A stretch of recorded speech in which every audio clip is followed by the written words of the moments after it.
Hello students, मैं doctor Veena Purohit, associate professor MS college Bikaner. आज हम नया यूनिट लेंगे जिसका नाम है प्लांट ब्रीडिंग या पादप प्रजनन। मनुष्य जो है वह पूर्ण रूपेण प्लांट्स पर डिपेंडेंट है अपने भोजन के लिए। जो भी हम खाते हैं वह डायरेक्टली और इनडायरेक्टली हमें प्लांट से या पौधों से ही प्राप्त हो जाता है। जैसे जैसे पॉपुलेशन या जनसंख्या का बढ़ना हो रहा है, वैसे ही फूड की जो सप्लाई है वह धीरे धीरे जो है उसको मैच नहीं कर पाती है या वह पूर्ण रूपेण लोगों के लिए संपूर्ण नहीं है। इस सॉल्यूशन का जो प्रॉब्लम है वह है कि या तो हम पॉपुलेशन की ग्रोथ को चेक करें और या हम फूड प्रोडक्शन को इंक्रीज़ करें।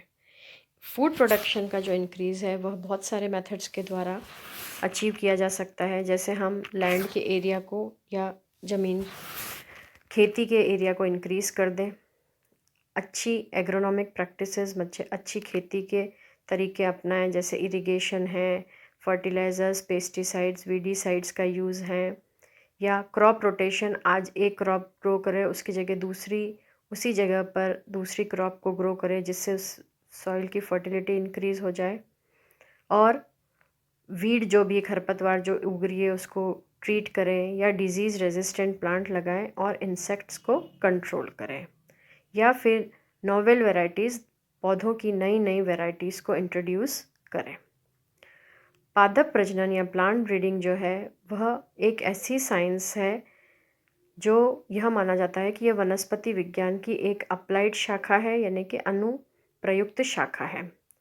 वर्तमान में पादप प्राकृतिक और कृत्रिम प्रजनन के उत्पाद है, यानी कि यह जो शाखा है इससे जो है हम आर्टिफिशियली और नेचुरली जो है नए प्रोडक्ट्स उत्पन्न कर सकते हैं, और ऐसे प्रोडक्ट्स जो अभी एग्जिस्ट हो रहे हैं उससे सुपीरियर क्वालिटी के प्रोडक्ट्स हम पा सकें। तो इसकी डेफिनेशन है, it is defined as a science and art and a technology which deals with the genetic improvement of crop plants in relation to their economic use for mankind. पादप प्रजनन एक तरह का विज्ञान है, एक आर्ट है या एक टेक्नोलॉजी है जिससे जो भी क्रॉप प्लांट्स हैं उनकी जेनेटिक क्वालिटी को इम्प्रूव कर सकें ताकि मनुष्य प्रजाति को वह इकोनॉमिकली यूज़ में आ सके। पादप प्रजनन जो है पौधों की आनुवांशिकता को परिवर्तित व उन्नत करने की कला व विज्ञान है।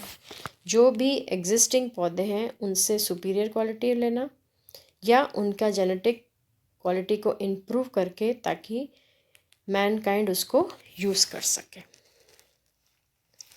फ्रैंकल ने डिफाइन किया था कि plant breeding is genetic adjustment of plant to the social, cultural and economic technological aspects of the environment. Frankel ने कहा था कि पादप प्रजनन जो है प्लांट्स का एक जेनेटिक एडजस्टमेंट है ताकि सोशली, कल्चरली और इकोनॉमिकली और जितने भी टेक्नोलॉजिकल एस्पेक्ट्स हैं उन सब में वह काम आ सके।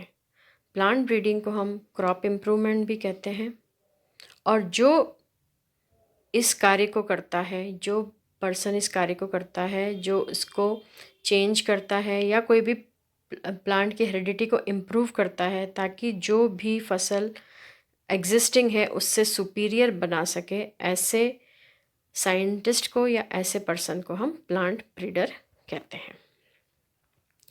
Plant breeding is the art and science of changing and improving the heredity of plants. जो भी प्लांट्स हमको मिल रहे हैं वह हेरिडिटिकली जो जैसे पेरेंट्स हैं वैसे ही ऑफस्प्रिंग हमें प्लांट्स के मिल रहे हैं, लेकिन किसी भी पौधे के अंदर कोई भी साइंटिफिक तरीके से उसके अंदर उसके हेरिडिटिकल चेंजेस कर दें तो वह प्लांट ब्रीडिंग कहलाती है। जैसे अगर आप भारत में केले देखेंगे और अगर आप बाहर अमेरिका की तरफ जाएंगे तो आपको केले के अंदर साइज़ बड़ी मिलेगी। तो एक प्लांट ब्रीडर की इच्छा रहती है कि जो अच्छी क्वालिटी का या फ्रूट हो या कोई सीरियल हो जो बाहर अच्छा है, तो वही हमारी इच्छा है कि हमारे देश में भी इसी तरह का जो है फ्रूट हो या इसी तरह का कोई भी वेजिटेबल हो या सीरियल हो, और तो उसको किस तरह से उस क्वालिटी को इम्प्रूव किया जा सके, यही काम एक प्लांट ब्रीडर का होता है और इसी साइंस या आर्ट को हम कहते हैं प्लांट ब्रीडिंग। अर्लियर डेज में प्लांट ब्रीडिंग जो थी वो एक आर्ट थी और एक साइंस थी, लेकिन इस पे ऊपर बहुत ज़्यादा डिस्प्यूट था कि ये आर्ट है या साइंस है। Early man was a nomad and dependent for his food on the forest product. पहले के ज़माने में जो था कि मनुष्य जो था वह फॉरेस्ट प्रोडक्ट्स पे कंटिन्यूसली डिपेंड करता था। जैसे जैसे सिविलाइजेशन बढ़ा, उसने ये लर्न किया कि हम ज़्यादा से ज़्यादा प्लांट्स को ग्रो कर सकते हैं, ऐसे सीड्स को सिलेक्ट कर सकते हैं जो हेल्दियर प्लांट्स दें नेक्स्ट ईयर में। His method of selection was designed without an understanding the principle of inheritance। लेकिन पहले जो थे नोमेड या पहले के फार्मर्स को यह ज्ञान नहीं था कि वो ये सोचते थे कि ये खाली एक आर्ट है, और उनको यह नहीं पता था कि इसके इनहेरिटेंस को कैसे चेंज किया जा सकता है, इसके हेरिडिटिकल कैरेक्टर्स को कैसे चेंज किया जा सकता है, या इसको जेनेटिकली कैसे इम्प्रूव किया जा सकता है। लेकिन अब काफ़ी सारी टेक्निक्स आ गई है जिसके द्वारा प्लांट ब्रीडर जो है एक प्लांट का जेनेटिकली इम्प्रूव कर सकता है। इसलिए plant breeding then was largely an art. इसलिए पहले प्लांट ब्रीडिंग एक आर्ट थी और अब ये माना जाता है कि ये एक साइंस है। जैसे जैसे मैन का नॉलेज इंक्रीज हुआ, he was able to select more intelligently with the discover of sex in plants. वह पहचानने लग गया कि सेक्सुअली कौन सा प्लांट बेटर है और उसके अंदर कैसे हम उसके इनहेरिटेंस को चेंज कर सकते हैं, और एनवायरनमेंट का क्या रोल है, क्या उसके वेरिएशंस आते हैं, क्या हाइब्रिडाइजेशन की टेक्निक है। तो प्लांट ब्रीडिंग जो है मेनली जो है वह साइंटिफिक प्रिंसिपल्स पर बेस्ड है, जिसके अंदर इंक्लूड होता है जेनेटिक्स और साइटोजेनेटिक्स। अब इसे आर्ट कंसिडर नहीं किया जाता। It is totally based on scientific principles on genetics and cytogenetics. जैसे जैसे जेनेटिक्स के बारे में ब्रीडर ने जानना शुरू करा और उससे रिलेटेड साइंस के बारे में उसने प्रोग्रेस किया, तो प्लांट ब्रीडिंग जो है वह एक आर्ट न रह के एक साइंस रह गया। इसलिए the modern plant breeding is therefore considered as science based upon the principle through understanding the use of genetics। इसलिए आजकल इसे आर्ट न मान के साइंस माना गया है, जो कि प्योरली जेनेटिक प्रिंसिपल्स पर डिपेंड करता है। Aims and objectives. पादप प्रजनन के मुख्य एम क्या है? Plants are the source of food for the world's people. मनुष्य आज ज़्यादातर पॉपुलेशन जो है वो वेजिटेरियन है, इसलिए वे ज़्यादातर जो वर्ल्ड का जो पॉपुलेशन है वह अपने खानों के लिए प्लांट्स पे डिपेंडेंट है। 50% of the world supply come from the 7 serial grains, over 40% from rice and wheat. 50% जो वर्ल्ड का पॉपुलेशन है वह सीरियल्स पे डिपेंडेंट है, जिसमें 40% राइस और बाकी गेहूं पे डिपेंडेंट है। Plants are also the original source of food supplied by animal product. Animals जो हैं वो भी प्रोडक्ट जो हैं वो भी मेनली डिपेंडेंट है प्लांट्स के ऊपर। पॉपुलेशन जो है वो बहुत तेज़ी से बढ़ रहा है, और जनसंख्या के बढ़ने के कारण इंडिया के अंदर जो 10th प्लान फूड है वह टारगेट करता है कि 230 मिलियंस चाहिए हमें, और प्रोडक्शन जो था वो 212.9 मिलियन टन्स था 2001 एंड 2 के अंदर, and since then it has been declining, और धीरे धीरे ये कम होता गया। Trend of rice and wheat production was less than population growth by the end of the 9th plan. जैसे जैसे 9th प्लान आया वैसे वैसे वीट और राइस का प्रोडक्शन जो था वह पॉपुलेशन के अकॉर्डिंग वह घटता चला गया। Higher yields of food plant contribute to a more abundant food supply. Food plants का जो यील्ड था वह उसके कारण अबंडेंट फूड सप्लाई होता है, प्रॉफिटेबल एग्रीकल्चर रहता है, फूड प्रोडक्ट्स की कॉस्ट भी लोअर हो जाती है कंज्यूमर के लिए। तो प्लांट ब्रीडिंग का जो प्राइमरी ऑब्जेक्टिव है, उस मेन ऑब्जेक्टिव यही है कि नई क्रॉप वैरायटीज़ को प्रोड्यूस किया जाए, इन जो एग्जिस्टिंग है उसके अंदर नए नए कैरेक्टर्स को डाला जाए। कहने का मतलब है कि प्लांट ब्रीडिंग का मेन एम यही है कि जो भी एग्जिस्टिंग वेराइटीज़ है उनको और ज़्यादा सुपीरियर किया जाए, और यह जो है क्रॉप टू क्रॉप पे डिफ़र करती है। सबसे पहला ऑब्जेक्टिव है हायर यील्ड्स। पॉपुलेशन बहुत ज़्यादा है, तो प्लांट ब्रीडर का मेन होता है कि क्रॉप प्लांट्स की यील्ड को या प्रोडक्टिविटी को इंक्रीज़ करें।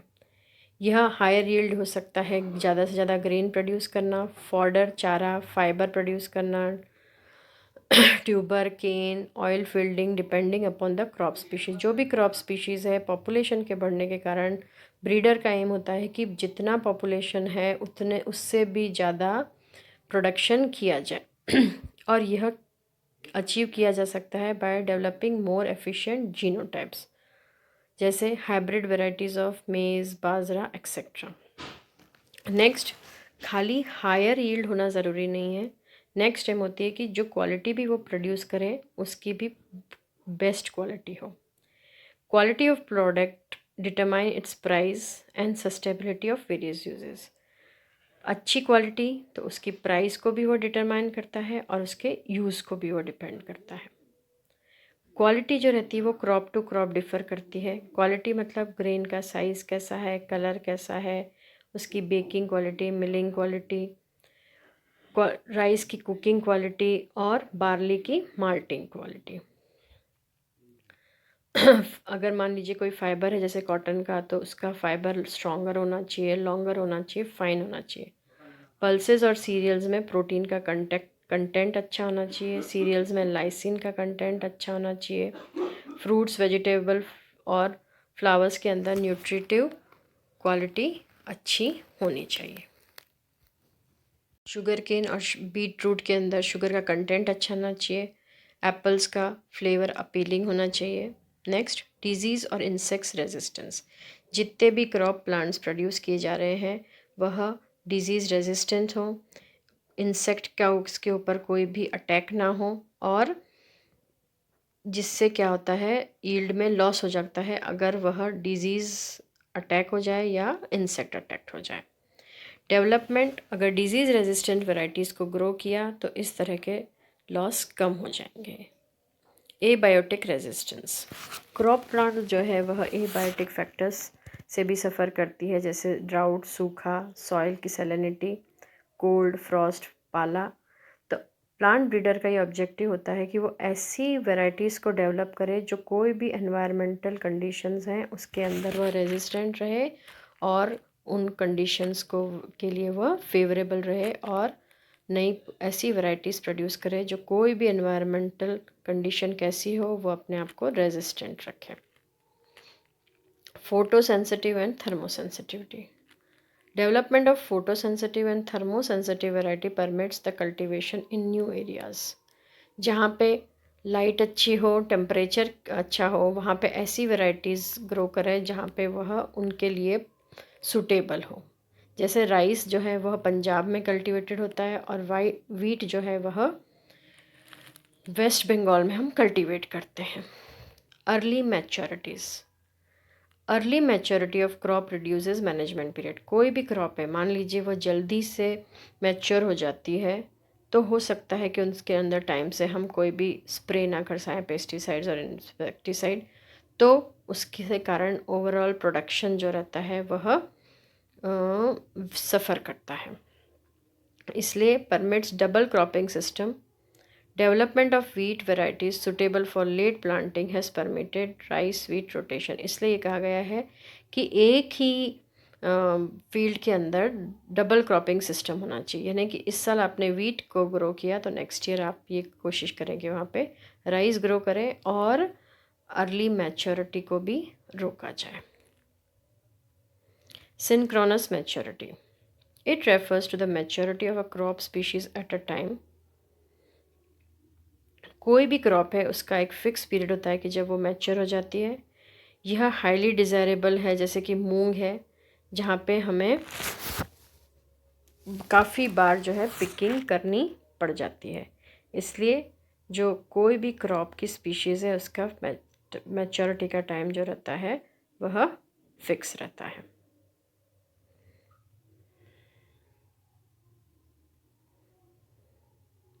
नॉन शैटरिंग कैरेक्टर्स, जैसे कोई भी पॉड यानी लेग्यूमिनस प्लांट्स का जो फ्रूट होता है उसे हम पॉड कहते हैं। अगर मान लीजिए पॉड मूंग है, मूंग का जो छिलका है उसके अंदर से, पॉड के अंदर से मूंग निकल के बाहर आ जाए तो उसके कारण जो वो एक बहुत ज़्यादा सीरियस प्रॉब्लम मानी गई है। इसलिए नॉन शैटरिंग मतलब ये कोशिश की जाती है कि उसका जो पॉड है, उसका जो फ्रूट है मूंग का या मटर का, वह टूट के वह दाने बाहर नहीं निकले, तो उससे क्या रहेगा कि फार्मर को बहुत आसानी रहेगी। Non shedding characters in arboreum cotton, shedding of kapas after boll bursting is a serious problem. Cotton bolls के अंदर से जब कॉटन बाहर निकल जाती है तो यह एक सीरियस प्रॉब्लम मानी जाती है। Locule retentive varieties have been developed in this species of the cotton, इसलिए ऐसी वेराइटीज़ ग्रो की जाती है कि वो टाइम से मैच्योर हो और ब्रीडर या फार्मर उसको, उन बॉल्स को उसी टाइम से निकाल सके और उनकी स्वतः ही कोई भी नॉन शेडिंग ना, स्वतः ही वो कॉटन बॉल बाहर ना निकले। डिटर्मिनेट ग्रोथ, कुछ क्रॉप्स जैसे कि कॉटन है, मूंग है, पी है, उसके अंदर ये कहता है कि जो भी ये प्लांट्स हैं इनकी वैरायटीज़ के अंदर इनकी ग्रोथ जो रहती है वह एक डिसाइडेड या डिज़ायरेबल होनी चाहिए। अति लंबा कॉटन या अति ज़्यादा लंबा पिजन जो है वह भी डिज़ायरेबल नहीं होता। इनकी एक ग्रोथ जो रहती है वह फिक्स्ड या डिसाइडेड होनी चाहिए। डिज़ायरेबल इकोनॉमिक कैरेक्टर्स, सबसे इम्पॉर्टेंट ऑब्जेक्टिव प्लांट ब्रीडिंग का है कि जो भी एग्रोनॉमिक कैरेक्टर्स हैं उनके अंदर कुछ हम चेंजेस या मॉडिफिकेशन कर सकें। इस टेक्निक के द्वारा हम वृद्धि स्वभाव में भी परिवर्तन कर सकते हैं, यानी कि उनकी ग्रोथ हैबिट को भी चेंज कर सकते हैं।